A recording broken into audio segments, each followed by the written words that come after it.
So let's play the video first. We'll go through the video without any preamble. We'll go through the video and then we'll answer the question.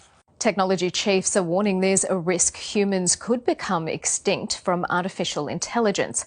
The San Francisco-based non-profit Center for AI Safety has concluded AI should be treated as a global priority on par with pandemics and the threat of nuclear war. More than 350 experts, professors and top executives in the field have come out publicly with their concerns, including Geoffrey Hinton, who's considered a godfather of AI. Sam Altman, the chief of OpenAI, which created ChatGPT, is also on the list. He recently addressed US Congress about artificial intelligence. If this technology goes wrong, it can go quite wrong, and we want to be vocal about that. We want to work with the government to prevent that from happening. Major players, including Microsoft and Google, are also launching their own services. But the rapid rise of the technology and its capabilities recently prompted AI pioneer Geoffrey Hinton to quit Google after a decade at the company. I thought if we built computer models of how the brain learns, we would understand more about how the brain learns. And as a side effect, we would get better machine learning on computers. And all that was going along very well. And then very suddenly, I realized recently that maybe the digital intelligences we were building on computers were actually learning better than the brain. And that sort of changed my mind. It's feared AI systems could be manipulated to spread misinformation, prompting calls for greater regulation to prevent human harm. Dan Hendricks is director of the Center for AI Safety, the organisation behind the letter. So your centre, along with other experts in the field, have warned AI could lead to the extinction of humanity. How so? Well, there's a variety of ways this could happen. One of the most generic ways it could lead to extinction is just if the AI technology gets more powerful and people use it for malicious purposes. They could develop a bioweapon, and that could create a pandemic that could wipe us out. Or people could deliberately create a rogue AI system. Somebody tried doing that already, but fortunately, the AI technologies aren't powerful enough to cause that level of damage. In the future, though, they could. So I suddenly realized that maybe the computer models we have now are actually better than the brain. And if that's the case, then maybe quite soon they'll be better than us. So that the idea of superintelligence, instead of being something in the distant future, might come much sooner than I expect. AI may decide that humans are a hindrance to its own development. That's a scary thought, but it is a real possibility. I asked about the most likely method, and it settled on something easily available, but it said there are many options. It scares the hell out of me, and the rate of improvement is exponential. If humanity collectively decides that creating digital superintelligence is the right move, we should do so very, very carefully. So it's evident now that AI actually is not just something that even the experts, whatever they were predicting, it's proving them wrong. They did not predict. So for example, it was a mainstream idea before AI actually was mainstream through ChatGPT that AI would never be able to mimic our creativity. And the first thing that ChatGPT actually started producing was poems and writing essays and, creating images out of text. So what, in your opinion, in 3 or 4 years or 5 years down the road, because the pace has been so rapid that we're not talking about 10 years or 20 years down the road, we should talk about whatever is going to happen in next 12 months or 2 years down the road. How AI is actually going to influence our, normal day-to-day lives, with Meta kicking in, increasing the screen times and, making everything virtual. How AI is actually going to change that in all this mix of whatever is happening in the virtual. This, whatever you are talking about right now, is this is not new. AI naturally is a hashtag now because of ChatGPT or whatever is going on. But AI as a subject and as a faculty has been here since 1958. Same kind of things, are doing. Your cars are being run on AI, or that guy's washing machine behind this in this video. That's not a problem, and I think that part of AI is something which is not what they guys are talking about, or at least not they're worried about. That washing machine doing whatever it can is based on a program which is artificially intelligent to wash the clothes or whatever. That washing machine starts to sew the clothes if it finds any tear. That's not AI. That's AGI. And that is the step one for the bigger problem. Even that is a very helpful category of AI. But it gives rise to a bigger problem. The real and the biggest problem right now is not AI or AGI. It's artificial consciousness. The way these machines are going to cross-reference every single data to create a mind with consciousness. And that's the problem this old man was talking about. It's not AI. And that's where I get worried. And that is where the biggest problem to understand it as a problem worth solving.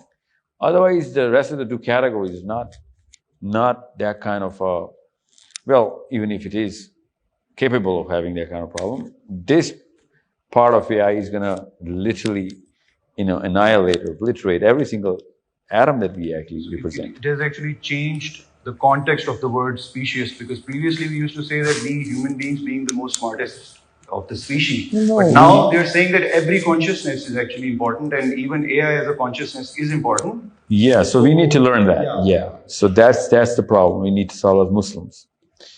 For others, not just Muslims.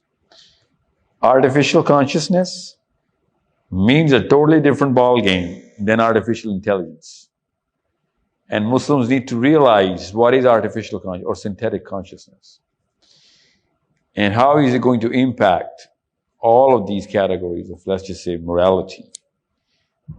Survival of the species would be the job one for any moral requirement of the species, and so on and so forth. The emotional experience of how we actually start to believe in something, saying that the Muslim actually, settles himself in exchange for a loss of anything. My belief is not going anywhere. In exchange for the loss of my own kids, my belief is not going anywhere. And that's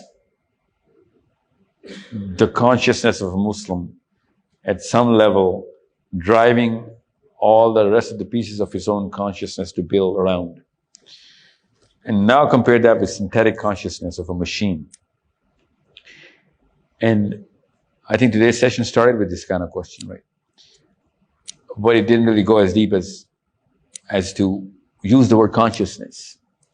And that's what I want to use to all Muslims who are going to listen to this video, and everyone, that consciousness is if that is the epitome of AI or whatever they're going to try and do, then we already have reminiscence of all of this inside the prophecies. It is going to replace so much that we are actually using as not just the arsenal for betterment of people, but to destroy other people. And once we know that, different beings, it's like a new species coming to planet Earth. But that species has already learned everything about us. That's how dangerous this is. Because that species has to be like a totally human or something like that species, which has consciousness, belief system, morality, justice, empathy. But it can't be planet Earth. But in this case, they know everything about us, and also wherever everything is, and whoever that we want to find out he is, and whatever we're capable of. Now do the math on what's going to happen. It's not about them killing us. It's about them not needing us. You need to understand the problem. And there's a superior species which does not even need you. It's worse than this man-woman fight where who's competing with, we both are competing with each other, who's superior, because we both need each other. And that's why it doesn't really matter of who's superior, who's not. But if there's a dominant way more powerful species who doesn't really need you, literally not need you, then, you can do the math on what's going to do to us and how fast it's going to do and how much is it going to do that for its own, progress in whatever's going on. We could be the biggest problem in any of its progress. You know what I'm saying? Because we're too slow. It takes me 10 years to read or, memorize or understand the Quran. But if I put you in synthetic consciousness, I'm just going to plug the USB in and you're going to get whatever I read. So I'm too slow for you. I'm not even a good help for you as a human being. I can't be your slave. Can't even be that. You know what I'm saying? So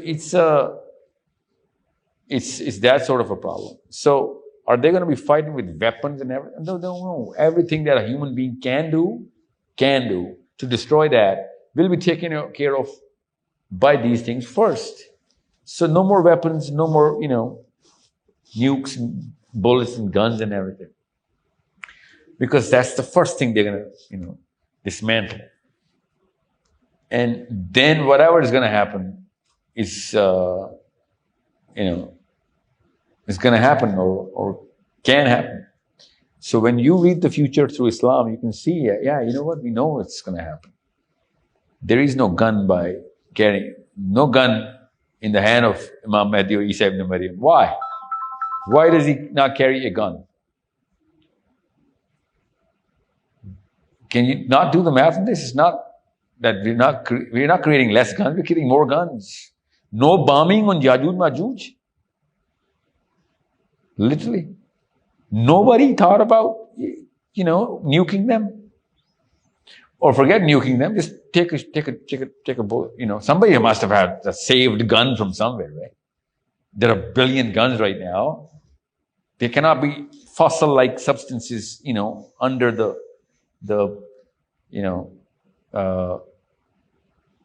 vegetation layer. It's not like that distant in the future. So that prophecy cannot come true unless something big happens suddenly, and takes away all of whatever can cause for all of these armaments to keep on, growing. So somebody's going to take the source out, and not just the source out, but the current resource out as well.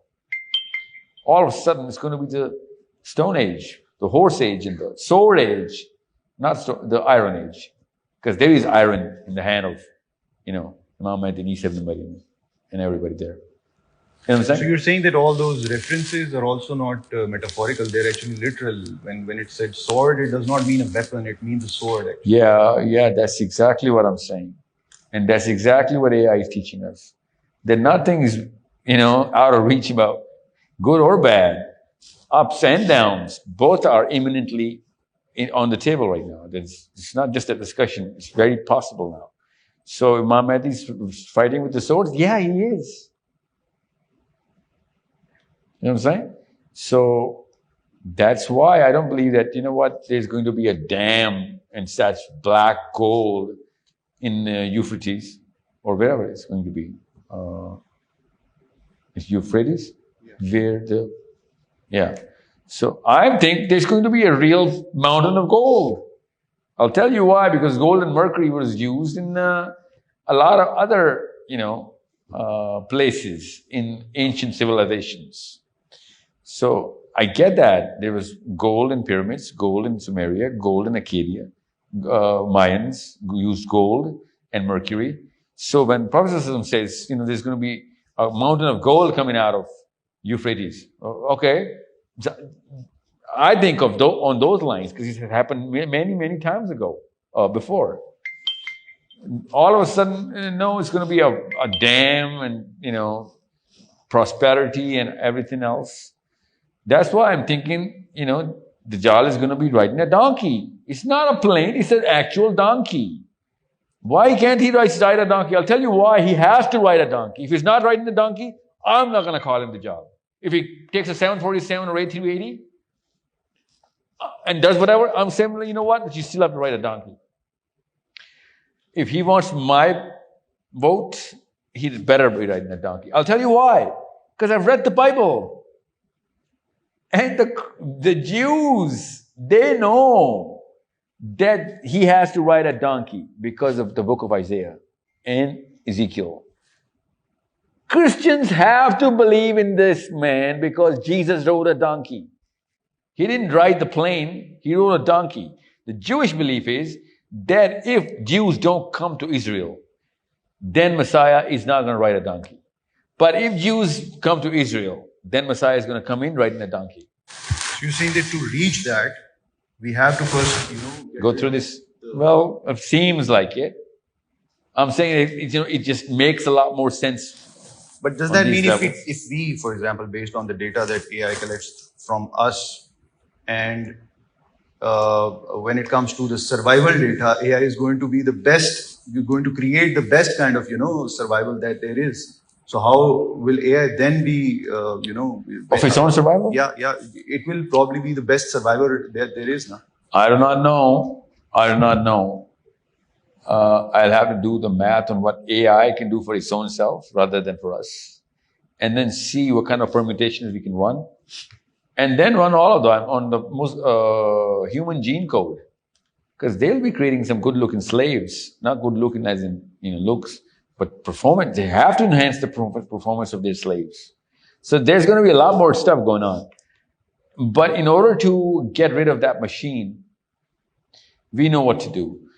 Think from the synthetically conscious being. In order to get rid of human beings, they need to get rid of the weapons and the arsenal and the armaments. That we can use actually to eradicate AI. Yeah, so that's the first thing I would get rid of. If I go to a Martian planet, I'll be like, take their guns out, man. You know what I'm saying? Or anything. So they're not going to let us, be whatever we, because any, mediocre level robot can do the math on what kind of, damage can be done by human beings to any kind of foreign or internal enemy. Then you think that at that level of consciousness, you think it's not going to be the first priority to make sure, first let's talk about world peace, and, disarming everybody, and then go on from there. So whenever, you talk about AI and when you try to deep dive into whatever AI can achieve, actually, one can't help but, to go nihilistic. There's something that you said in your last lecture as well. It does. And I don't think it's going to be,